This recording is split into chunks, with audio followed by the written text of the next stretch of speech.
Hello friends, academy for education में आपका स्वागत है। आज हम एक ऐसे टॉपिक की बात करेंगे जो रिपोर्ट से संबंधित है या इंडेक्स से संबंधित है। इसके साथ साथ भारत की जनगणना की बात करेंगे कि भारत की जनगणना अभी जो होने वाली थी क्या हुआ, क्या कोरोना के कारण यह जनगणना टल गया, तो इसके बारे में बात करेंगे।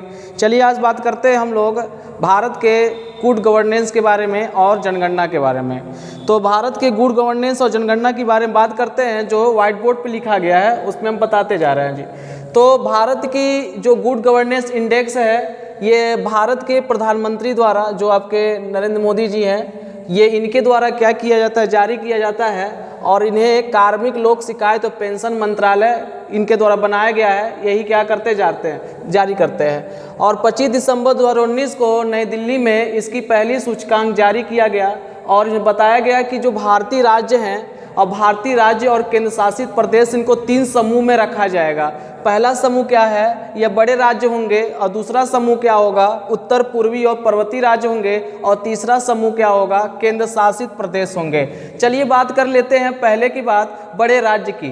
तो बड़े राज्य में तमिलनाडु पहले स्थान पर, जो गुड गवर्नेंस इंडेक्स में पहले टॉप पर बना हुआ है, जबकि दूसरा जो है महाराष्ट्र और तीसरा कर्नाटक। इसी प्रकार चौथे नंबर पर छत्तीसगढ़, 5वें नंबर पर आंध्र प्रदेश, 6ठे पे गुजरात, 7वें पर हरियाणा, 8वें पर केरल, 9वें पे मध्य प्रदेश और 10वें पे पश्चिम बंगाल, राजस्थान, 12वें के राजस्थान और 13वें पंजाब, उड़ीसा, बिहार 15वें स्थान पर, 16वें गोवा और उत्तर प्रदेश, खासकर को ध्यान देना, उत्तर प्रदेश 17वें स्थान पर, अंतिम पर झारखंड बना हुआ है।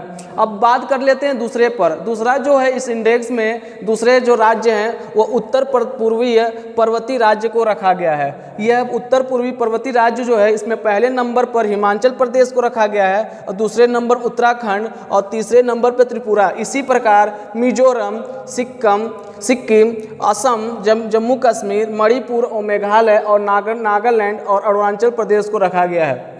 तीसरे प्रदेशों के 3 समूहों में बात करते हैं, तो तीसरा जो है केंद्र शासित प्रदेश है। केंद्र शासित प्रदेश में पहले नंबर पर पुदुचेरी है, दूसरे नंबर पर चंडीगढ़ है और तीसरे नंबर पर हमारा जो राजधानी है दिल्ली है। इसी प्रकार दमन दीव, अंडमान निकोबार, दादर नगर हवेली और दादर नगर हवेली और लक्षद्वीप को क्या किया गया है, रखा गया है। चलिए बात कर लेते हैं हम और जनगणना के बारे में, 2021 की जनगणना बारे में। तो सबसे पहले समझ लेते हैं जनगणना होता क्या है। जनगणना जो है किसी भी देश की अथवा किसी भी क्षेत्र लोगों के बारे में विधिवत जानकारी या सूचना रखा जाता है और इसका रिकॉर्ड रखा जाता है। तो यह भारत सरकार के द्वारा 28 मार्च 2019 को केंद्र सरकार ने एक गजट नोटिफिकेशन निकाला और बताया कि 2021 की जनगणना की जानकारी मिला। इसमें 2 चरणों में जनगणना होनी थी।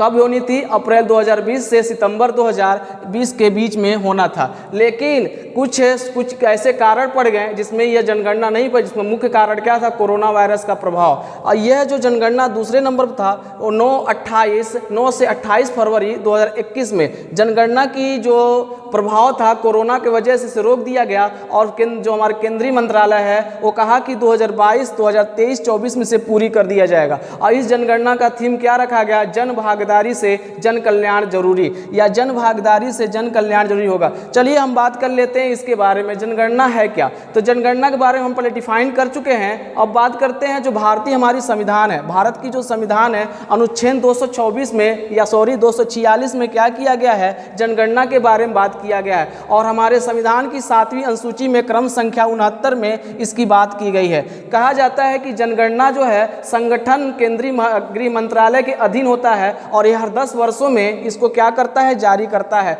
अब 2011 में जनगणना की बात करते हैं। 2011 में जो जनगणना हुआ था उसमें जो आयुक्त बनाया गया था सी चंद्रमौलिक बनाया गया था और ये हमारी 15वीं जनगणना थी। लेकिन अब इसकी जो आरंभ कब की गई थी, 1 मई 2010 को। जो 15वीं जनगणना थी इसकी आरंभ कब की गई थी, 1 मई 2010 को। जबकि जनगणना की शुरुआत 1872 में ब्रिटिश गवर्नर जो था ब्रिटिश राज्य में लॉर्ड मेयो के काल में किया गया और 1949 के बाद हमारे देश में सुचारू रूप से जनगणना क्या किया गया, प्रारंभ किया गया। और इसी प्रकार हम अन्य वीडियो मिलते रहेंगे और जनगणना के बारे में जो न्यू करंट आएंगे उसके बारे में बात करते रहेंगे। Thank you very much.